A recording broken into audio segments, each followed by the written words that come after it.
Vamos conhecer nesse vídeo os 5 principais direitos de todo trabalhador que sofre acidente de trabalho. Sou Vander Medeiros, advogado e professor de Direito. Lamentavelmente, o Brasil é um dos países em que mais acontecem acidentes de trabalho no mundo. Em 2015, o IBGE projetou que seriam mais de 5 milhões de acidentes de trabalho no Brasil.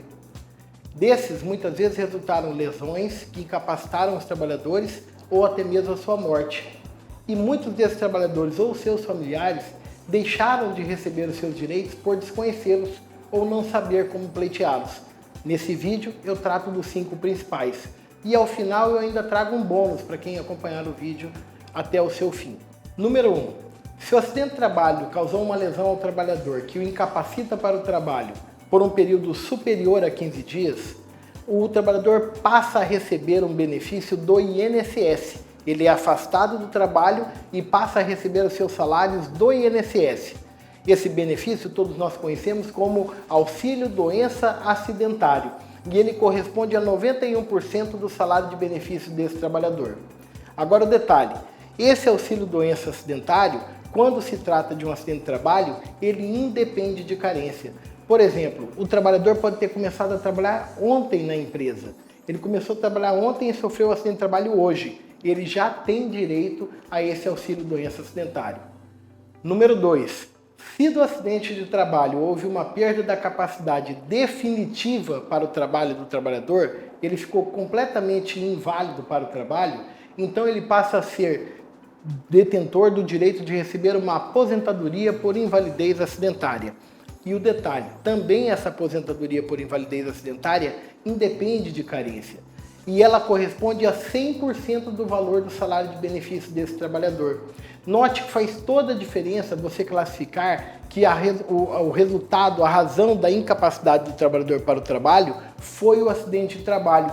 Porque, por exemplo, se o trabalhador está lá trabalhando e tem uma incapacidade que não seja decorrente do trabalho, a aposentadoria por invalidez, o valor dela começa a ser pelo valor de 60% do salário de benefício.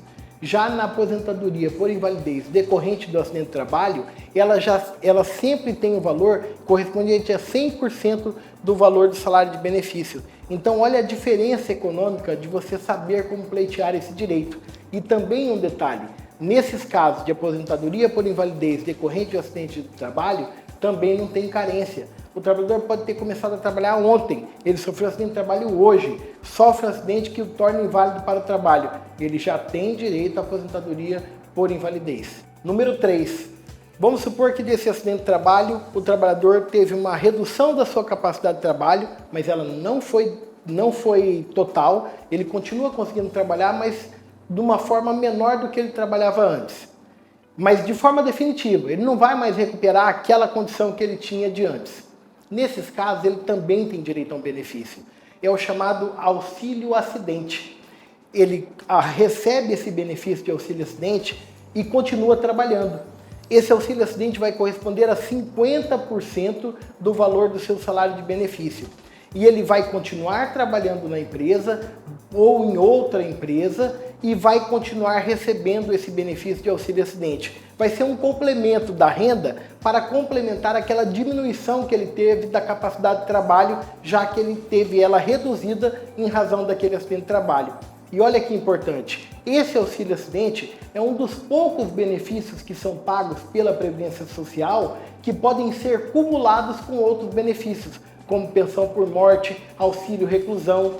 Dificilmente o INSS paga benefícios que podem ser cumulados um com outros. O auxílio acidente é um deles. Número 4.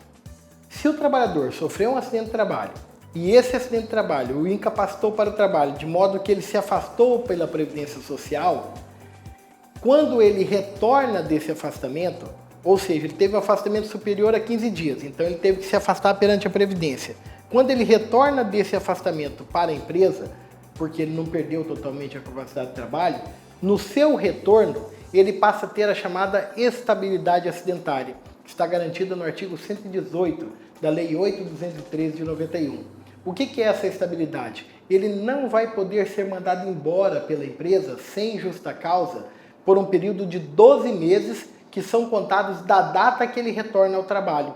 Só depois que passar 12 meses que a empresa poderá, talvez, mandá-lo embora sem justa causa. Nesse período, se a empresa mandar ele embora, ela pode ser chamada a reintegrá-lo ao trabalho, ou então indenizar esse período que ele ficou sem trabalhar, tendo sido mandado embora portador da estabilidade acidentária. E o número 5 diz respeito ao seguinte: quando o trabalhador sofre um acidente de trabalho, se afasta pelo INSS, ele não está trabalhando, ele está lá afastado recebendo um benefício perante o INSS, normalmente um auxílio-doença de natureza acidentária.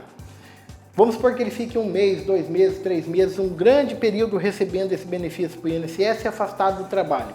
Durante todo esse período que ele está lá, afastado do trabalho, recebendo o INSS, a empresa fica obrigada a recolher mês a mês o FGTS do trabalhador, porque a causa do seu afastamento foi um acidente de trabalho.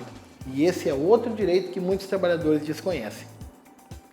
E finalmente, para você que ficou até o final, vai aqui a minha dica bônus.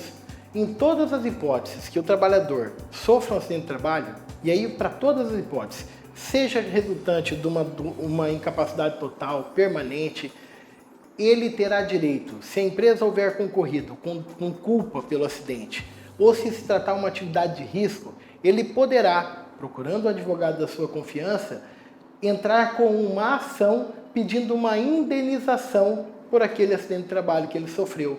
Nessa indenização, ele vai pleitear uma indenização por danos morais, pelos danos estéticos daquele acidente de trabalho que tenha provocado nele, vamos supor um aleijamento, uma lesão aparente, e pela perda da capacidade que ele tenha sofrido em razão daquele acidente de trabalho, nessa ação que ele vai pleitear na justiça.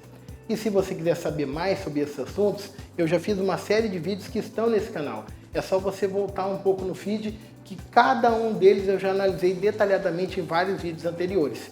E eu peço que você, nos comentários desse vídeo, deixe a sua história, porque ela poderá inspirar outras pessoas. E se a sua dúvida, se eu puder contribuir com você respondendo, isso também poderá servir para tirar a dúvida de outras pessoas. Se fez sentido para você, curta esse vídeo, compartilhe com seus amigos e me siga nesse canal para mais acesso a conteúdos como esse.